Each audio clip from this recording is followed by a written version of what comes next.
Heyo at Hematu. Yeah.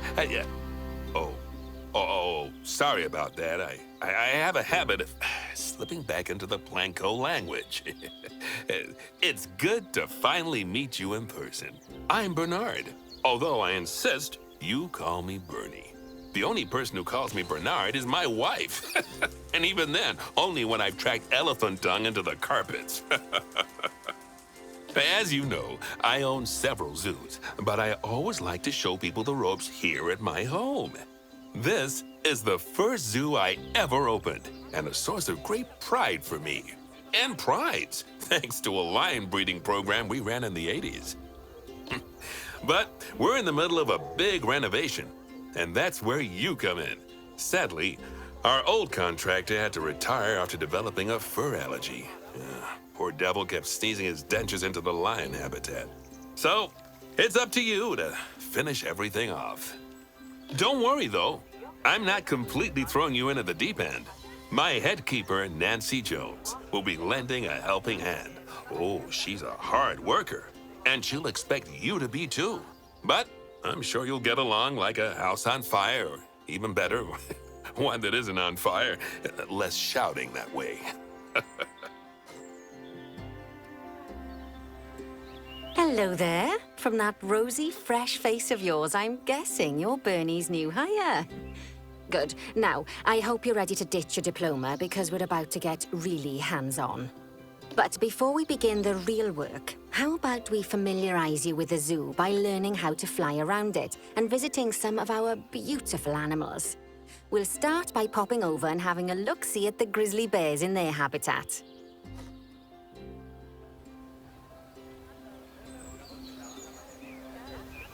Did you know that grizzly bears, also known as Ursus arctos horribilis, can hibernate for up to 7 months a year? Oh, but then again, given the chance, I think a lot of people would do that too. Select one of the bears and you'll bring up its information panel. This is where you can find out all kinds of information about your animal. The most important thing being its overall welfare. You'll learn more about animal welfare today as we go through your objectives. But for now, let's enjoy this magnificent animal. Why don't you select the camera from inside its information panel?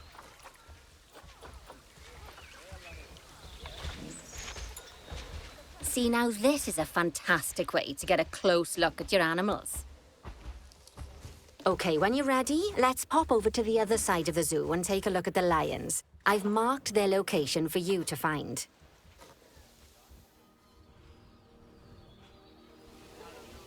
Panthera leo, or the West African lion to you and me.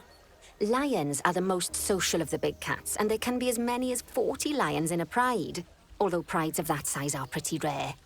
As Bernie would say, those lions are awesome, which is precisely why I handle the training instead these days. Anyway, how about we get started on those objectives? Come on, let's head over to an empty habitat and see what needs doing there.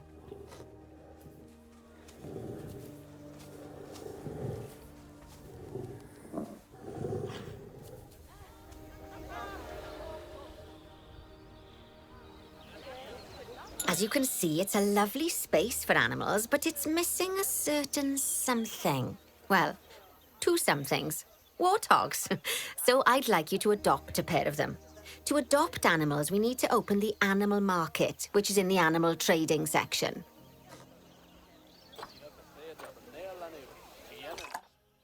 There we are. A pair of perfectly splendid warthogs for our zoo. Just select them and choose Adopt. Normally, the animal exchange would be full of animals, but I've emptied out the market while you learn how it works. The last thing I need is you accidentally ordering a dozen elephants.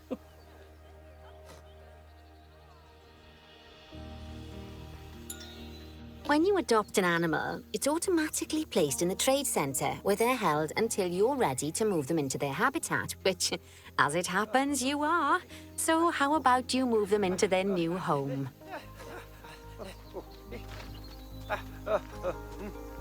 When you ask for an animal to be moved into a habitat, your caretakers will go to the trade centre, collect your animal and deliver them to your selected habitat. I've marked the trade centre's location, so let's go and watch the caretakers in action.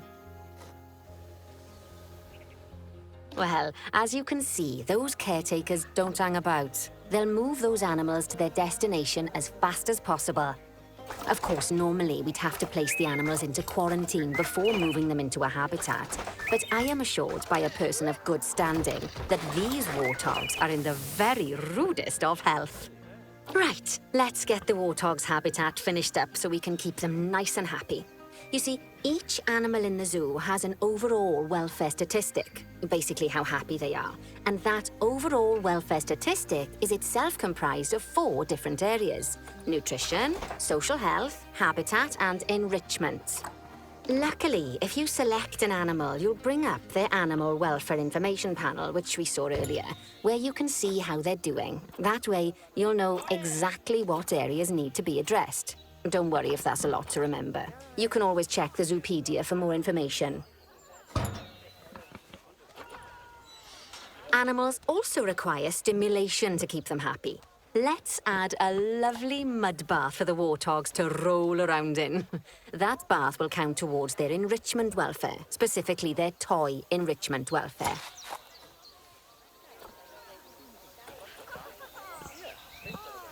Oh, nice work. You've got a knack for this, I see. Now, our contractor had to leave in a hurry, so this place is in a fair old state. Unfinished thingamajigs and whatsits all over the shop. But the first thing we need to finish is the ostrich habitat.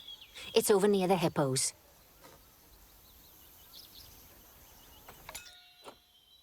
Ah, that's more like it. A quick break.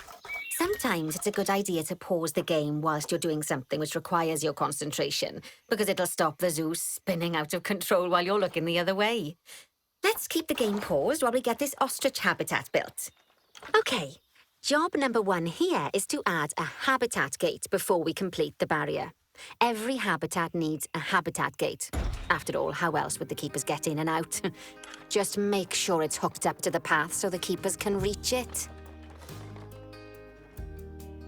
Right, let's complete the perimeter barrier so we can adopt us some ostriches.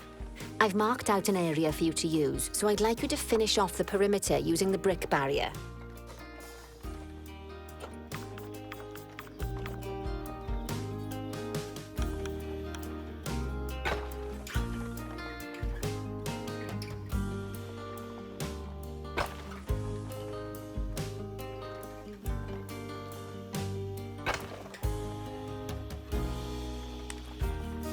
Good work! Remember, before you can place animals in any habitat, it has to have a full loop of connected barrier. Now, you've probably noticed that guests can't actually see into this habitat at the moment. At least not without a stepladder. But seeing as they're banned, I'd like you to select a piece of barrier and swap out the brick for a glass barrier, so the guests can see in. There we go. Adding in more windows gives guests even more opportunities to see the animals in a habitat. It's always best to make sure the guests can get a good view into a habitat from the path they're walking on, because it makes them happy, and because this would be a pretty terrible zoo if they couldn't. The last thing we need to do is to add a donation box. You see, when guests enjoy the view of an animal, they'll make a donation. Just make sure you put them in easy-to-reach places like near a viewing point. Donation boxes are one of the main sources of income for the zoo, so make sure you remember them.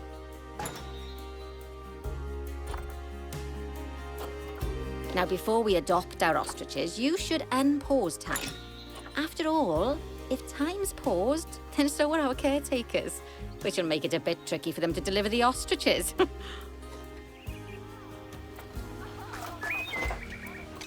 Oh, by the way, as well as pausing time, you can also speed it up. It'll run everything at 2 times and 5 times faster. It can be useful, especially if you're waiting for money to accumulate or for animals to be delivered to your habitat.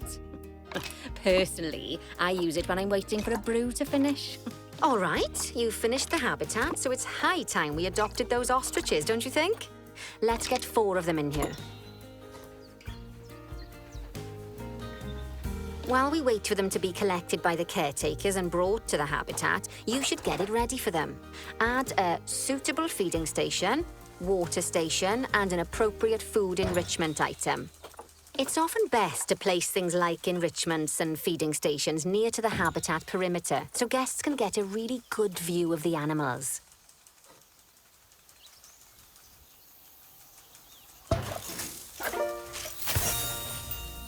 Oh, good to see the ostriches have somewhere they can really stretch their legs. Did you know they can actually run at 43 miles per hour? Oh, heaven forbid they ever escape. The speed camera fines alone would bankrupt us. Well, Bernie certainly seems impressed. Did he do his speed camera joke? Every time we get an ostrich. So, now we've made the ostriches' lives a bit better, let's do the same for the keepers, shall we? To make it easier for the keepers to feed the ostriches and hippos, we should build a new keeper hut. Keeper huts are where the keepers prepare the food for animals, so they should be placed near to the habitats to make sure the keepers don't waste their time walking when they should be looking after the animals. You'll need to rotate the keeper hut to get it to connect up to the path.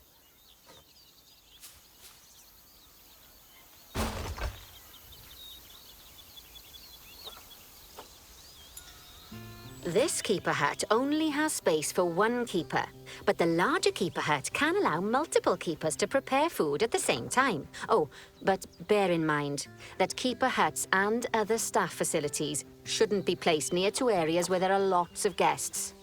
Guests don't like seeing facility buildings, and it can affect their happiness. Negatively. In case that wasn't clear. Something that all facilities, shops, and a whole host of other objects need is power. And that obviously includes your newly built keeper hut. So let's place a transformer next to it, shall we?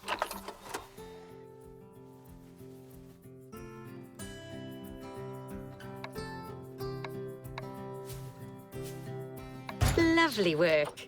Now the keepers can start using the hut to prepare food. And thanks to where you've put it, they won't need to walk very far to deliver it to the ostriches and hippos. Let's get on to your next objective then. Bengal tigers. We want to adopt some, but I'm afraid there's nothing ready for them yet. Head on over to the plot of land I've marked out. It's not too far away.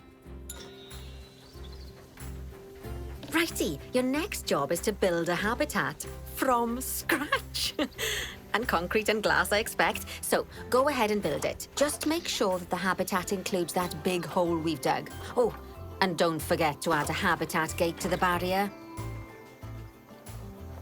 Oh, and make sure the guests will be able to see the tigers.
Now, Bernie takes safety very seriously at his zoos, so we should probably make sure those tigers can't jump out of their habitat, don't you think? The way we'll do it is by changing the height of the habitat's barrier. Okay then, let's select the habitat barrier and then jump into barrier editing mode. Great! Now highlight the entire perimeter of the habitat. You can do that by selecting fence segments one by one, or select one and hold to use the multi-select mode.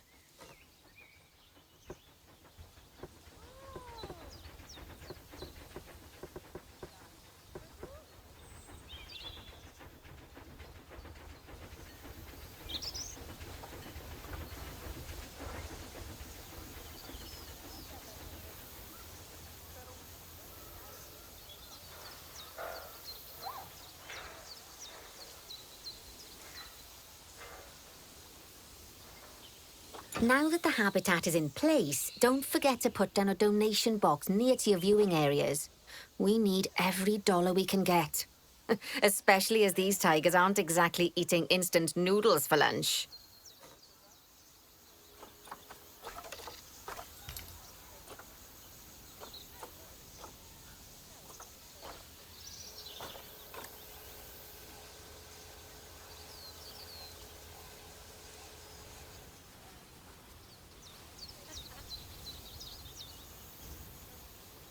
Okay, that's the habitat boundary complete, the habitat gate in place, and most importantly, the tigers won't be able to jump out of it anymore.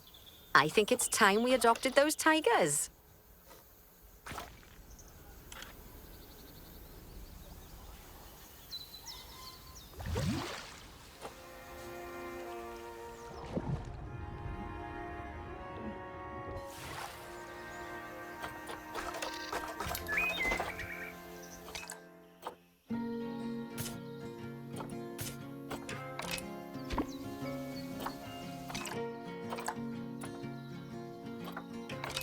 Whilst our trusty caretakers collect and deliver the tigers, let's take a look at preparing the habitat for their arrival.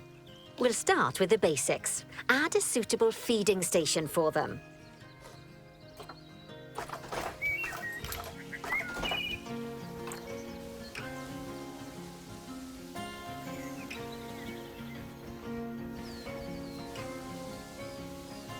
Yes, that'll do nicely. Of course, just like the warthogs and ostriches, these tigers will also need some enrichment. Why don't you add some suitable toy and food enrichment items into their habitat?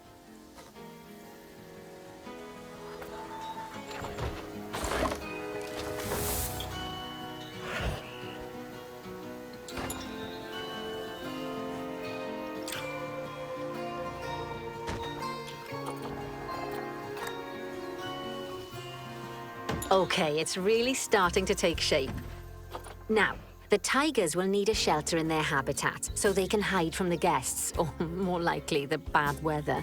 Although, given that we're in England, you might want to think of that just as normal weather. Go on, add a shelter to their habitat. You can either build one from various suitable bits and bobs, or if you like, just pop down the blueprint that I've already built for you.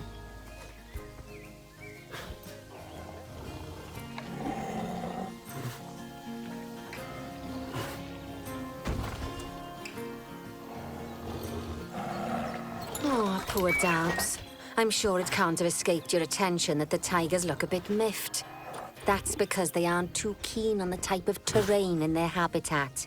Select a tiger and bring up its information panel.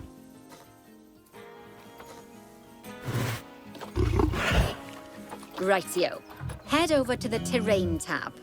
That way you can view the terrain information and see how they feel about different types of terrain. That'll tell you what the tigers need more of or less of in this habitat.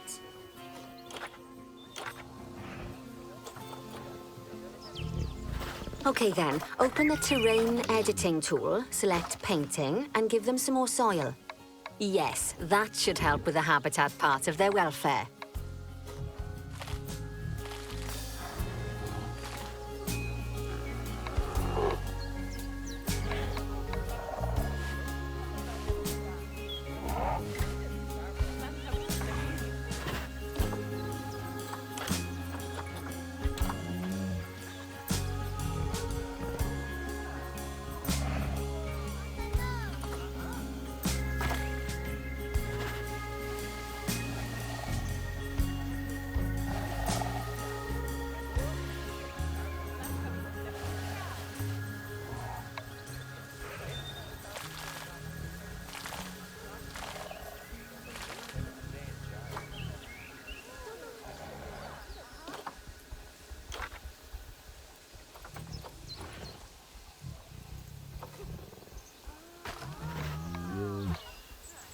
Right then.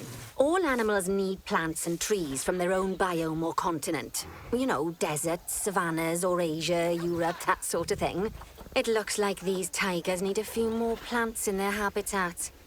To get a perfect fit, use plants from the rainforest and temperate biomes that are native to Asia. Although if you have to, you can get away with using just one or the other. The tigers will also want a certain amount of their habitat to be covered by those plants. To find out which plants to use and how many, select a tiger and go to the Environment tab. Now, as you can see, some of the plants currently in the habitat aren't quite right for the tiger, like the wattle bushes. You can remove them if you want. You can find all of the plants you need in the nature section, and you can use the filters to only show the types of plants you want to see. In this case, that's plants from the rainforest or temperate biomes.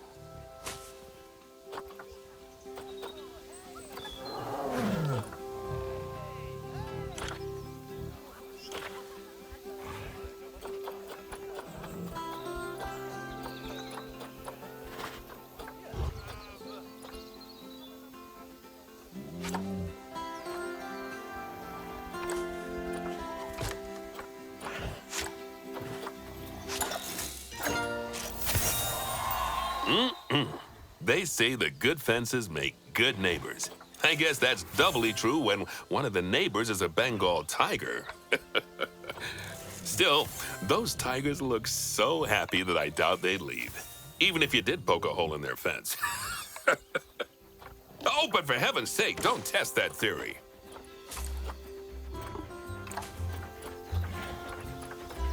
Right, let's head over to the Indian peafowls. I've been told that we need to improve their social welfare.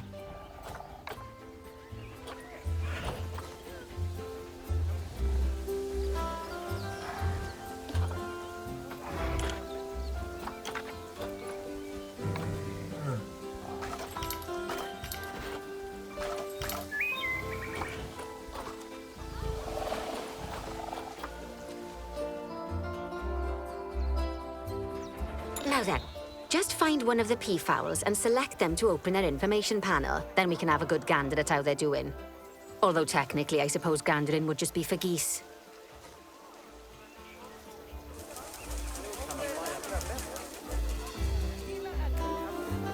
Expand their social welfare, and we can get a bit more detail.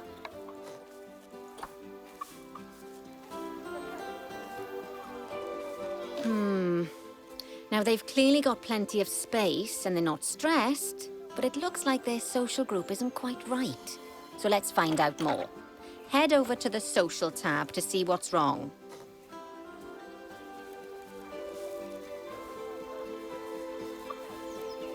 Right, as you can see, the peafowls need their population to be larger. To solve this little problem, you'll need to adopt 3 more female peafowls. Off you pop to the animal market then.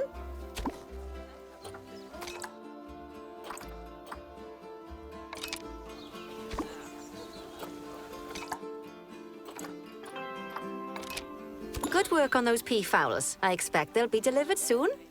But sadly, it sounds like our snow leopard is a bit grumpy. Let's head over there and see what's wrong with her.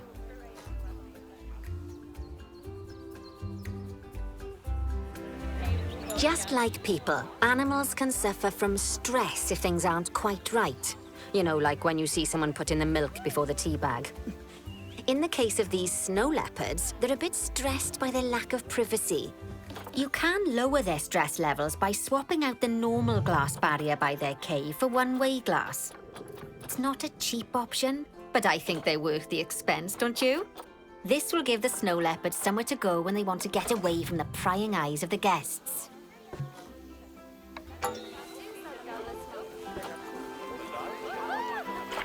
Of course, when an animal isn't in its natural biome, it's probably going to be too hot or too cold. Unsurprisingly for the snow leopards, it's too hot. Even with the terrible British weather. You should help cool it down by adding some coolers to their habitat. But let's start by opening up the temperature heat map and having a look-see at the temperature in the leopard's habitat.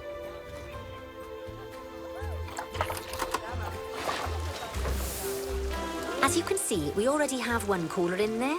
Let's pop some more down and get as much of the habitat as chilly as we can. Luckily for us, this habitat already has power, but you'll need to make sure of that in the future. Just so you know, if any part of a habitat is powered, then the whole habitat will be powered.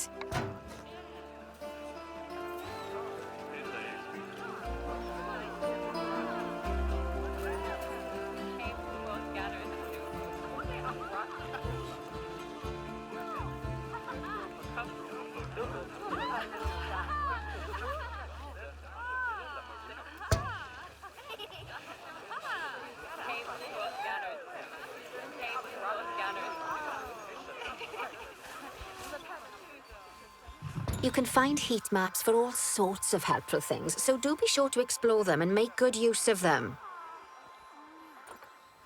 It'll take a little while for the temperature to adjust once you've added coolers or heaters, but now we've got the coolers in, we can address the leopards' terrain welfare. You see, what the leopards really want in here is snow and rock, so let's make that happen.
Now then, all of that should give you a pretty good understanding of how to make animals happy. So I'd like you to go and check on all the other animals in the zoo and fix up any issues with their habitats. That'll increase the average welfare of the animals across the whole zoo. And that average welfare is a very important statistic. Now, to quickly see how all your animals are doing in the zoo, you should head to the animal section of the zoo management screen.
As you can see, this list shows you the animal's overall welfare.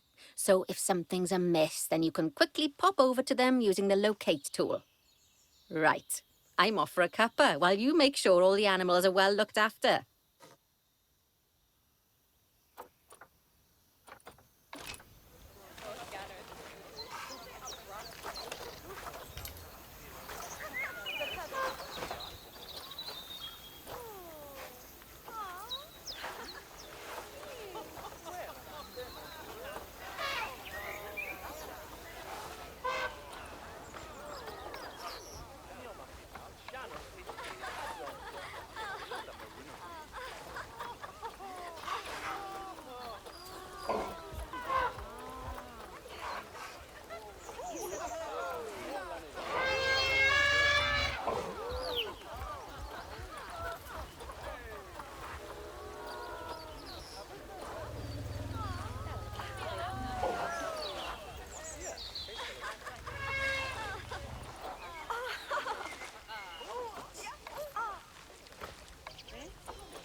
not bad at all. I think it's fair to say that you've passed the first part of your training with flying colours. There's still lots more to learn, but we'll have to head to another one of Bernie's zoos for that. If you want to grab your passport, we'll head off, shall we?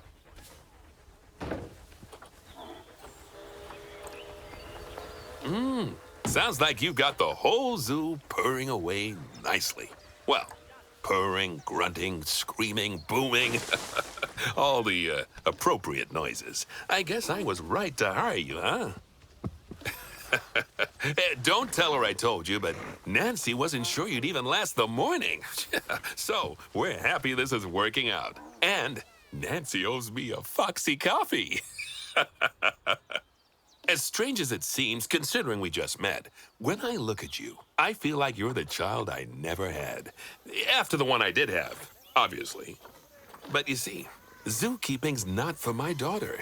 Don't get me wrong.